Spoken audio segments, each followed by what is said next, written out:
Do you know? In a minute, the word viral, can it go viral?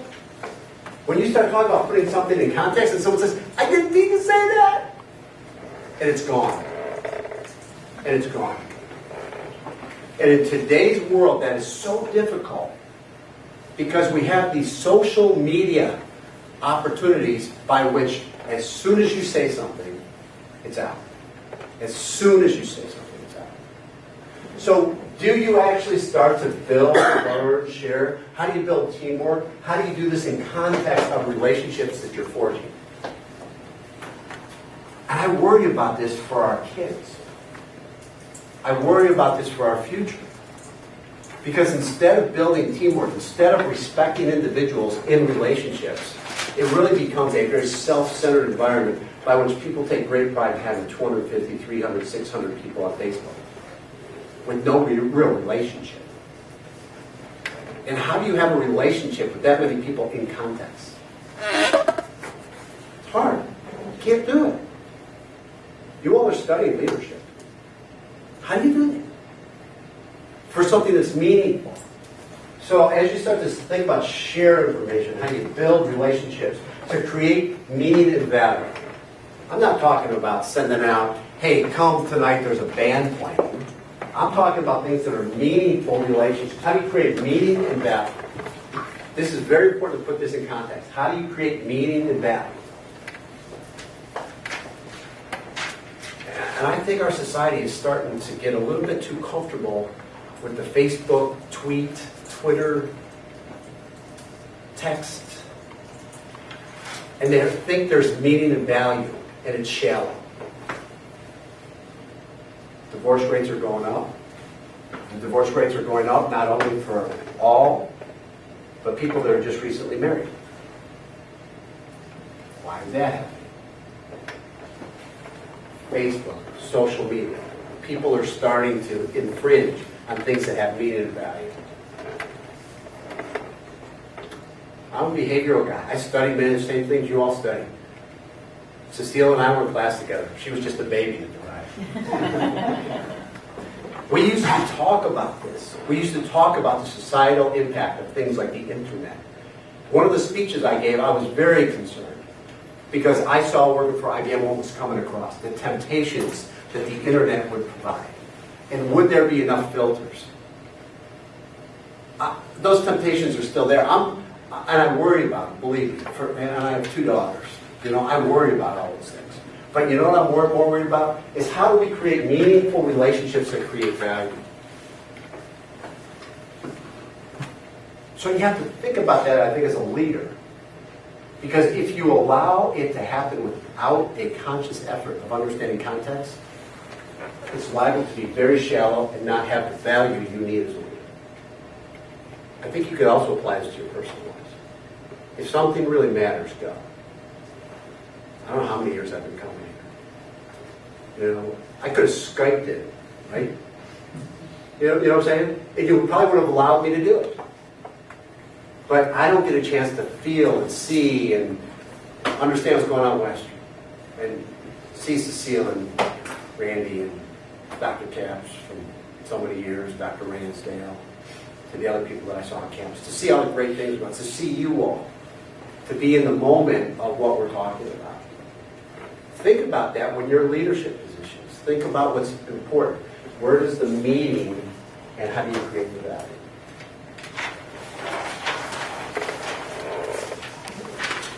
So,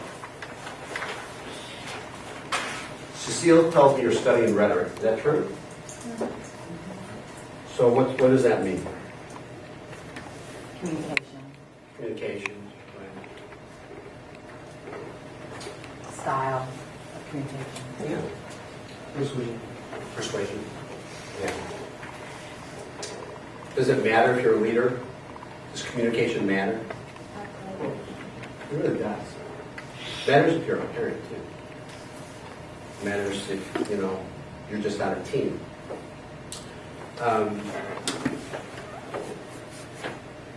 Martin Luther King had a wonderful speech that I think everybody can probably still talk about. Does everybody remember the name of it?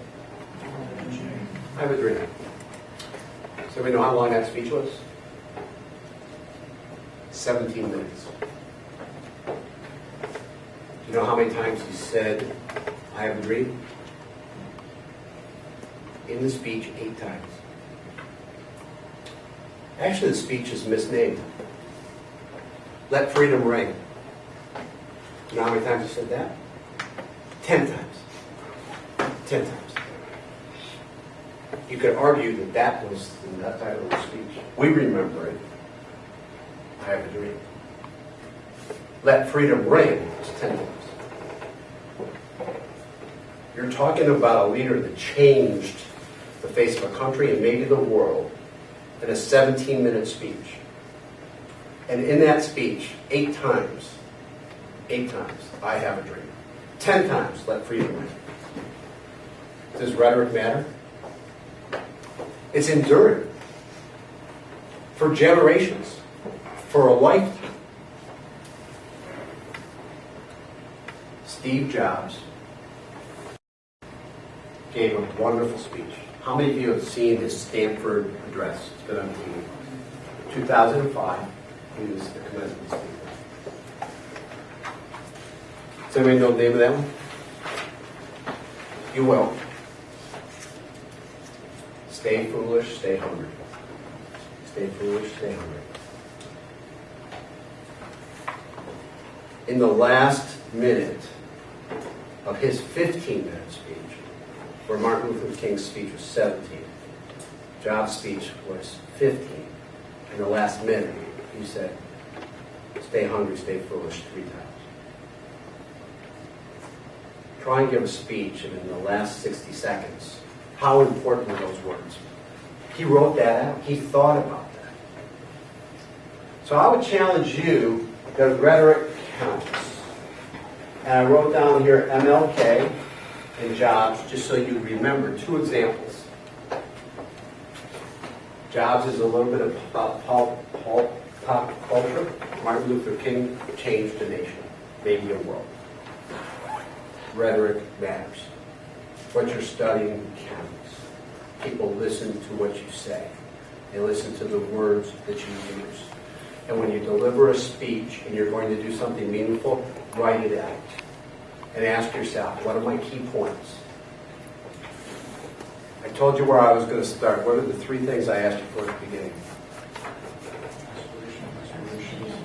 And I'm going to end with aspiration, inspiration, and discipline. I'm going to refer to it a number of times. And I already told you, which is a communication technique, that if you remember just one thing, I want you to remember those 3 words. Rhetoric counts. My rhetoric to you counts. Of what I'm trying to bring to you. So I'm going to give you a lot of different things because you're an advanced class. And usually when I do this and I have an undergraduate class, I don't get quite as animated around this development of leadership. So we talk about great things. Many times they just take their questions, depending on what kind of class. But for you all that will be leaders, that will go forward, that have decided you want leadership certificates, you have to have something that is meaningful and creates value. And so by coming to Western, you want to be able to say, look, I was part of this great curriculum, and it changed my thinking. I came out of this better. And if somehow, through me talking to you as part of Cecile and Randy's class, that you walk out with that, that's what this is about. That's why you pursue a certificate. That's why you pursue what you do with leadership development. Rhetoric counts. Okay? Political power. So sometimes the word, political is bad, right? Oh, someone's doing that for political reasons. I want to tell you why it's good. And it's because it does these 3 things. It spurs action. You look to utilize all means, and it looks at all viewpoints and emotions. If you're going to move a political movement, you have to be able to say, how am I going to spur action? What are all my means that I can utilize to do it? And if you do not take in all viewpoints and emotions, it'll fail. You have to be able to address it.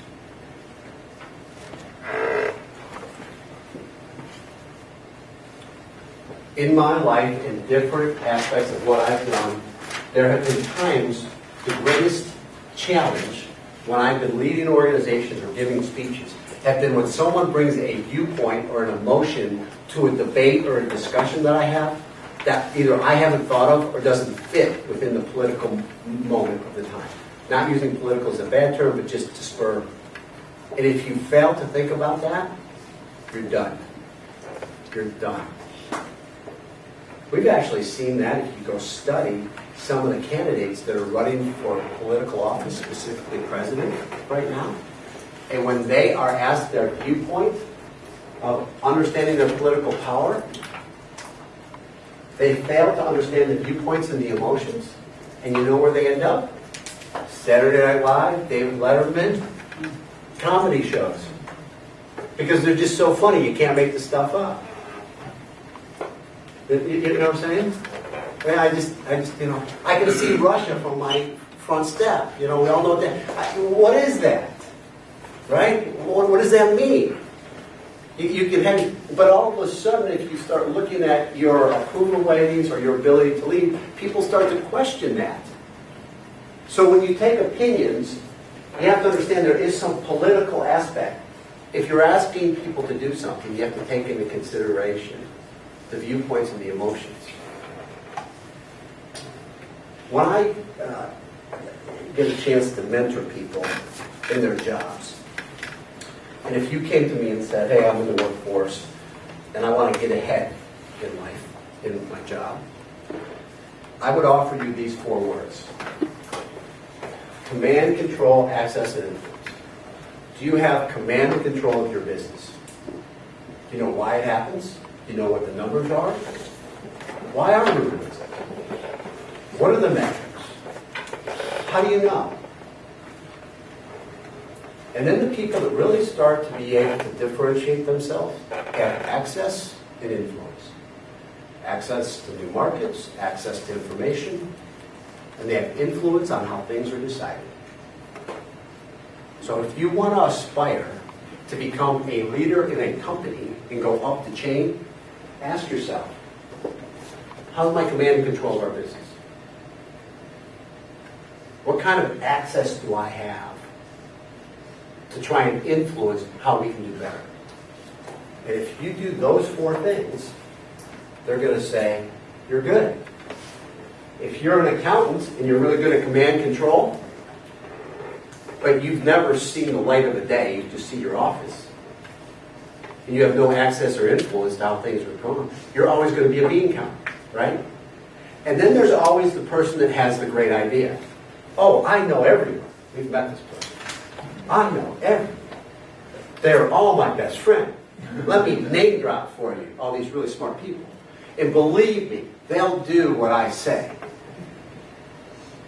So what do you want them to go do? Tell me about the numbers. What is it? Well, I don't know. You guys tell me that, but I know these people. And they'll listen to me. I have pictures of these people. We all know they are.